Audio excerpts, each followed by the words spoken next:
জন্ম ও মৃত্যু সার্টিফিকেট দুর্নীতি ও পুলিশি অভিযান। রাজ্য জুড়ে জন্ম ও মৃত্যু সার্টিফিকেট ইস্যু করা নিয়ে চেপে বসেছে মারাত্মক দুর্নীতির কালো ছায়া। আর সেই জালিয়াতির শক্ত শিকড় উপড়ে ফেলতে এবার কোমর বেঁধে মাঠে নেমেছে প্রশাসন। সাম্প্রতিক সাইয়ার স্পেশাল ইনভেস্টিগেশন রিভিউ চলাকালীন সামনে আসা একাধিক চাঞ্চল্যকর অভিযোগের ভিত্তিতে রাজ্যের বিভিন্ন পঞ্চায়েত, পুরসভা এবং এমনকি সরকারি বেসরকারি হাসপাতালেও সাঁড়াশি অভিযান চালাচ্ছে পুলিশ।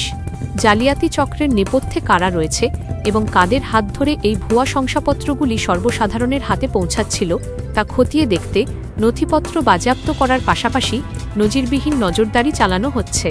এই ধারাবাহিক অভিযানের অংশ হিসেবেই বাঁকুড়ার মেজিয়া ব্লকের অন্তত 5টি পঞ্চায়েতে একযোগে হানা দেন তদন্তকারী পুলিশ আধিকারিকরা। যেখানেই শংসাপত্র বিলির বিন্দুমাত্র সুযোগ রয়েছে সেখানেই পৌঁছে গিয়ে কে বা কারা এই অবৈধ প্রক্রিয়ার সাথে যুক্ত তার সমস্ত তথ্য প্রমাণ ও তালিকা এক সুতোয় বাঁধার কাজ দ্রুত গতিতে এগিয়ে চলেছে। প্রশাসনের এমন কড়া ও ইতিবাচক পদক্ষেপ স্পষ্ট করে দিচ্ছে যে শংসাপত্র বাণিজ্যের এই দুর্নীতিবাজ চক্রকে কোনোভাবেই রেয়াত করা হবে না। দেখুন, আজকে লাস্ট 15 বছর আগের সরকার জন্ম মৃত্যুর সার্টিফিকেট নিয়ে অনেক দুর্নীতি হয়েছে।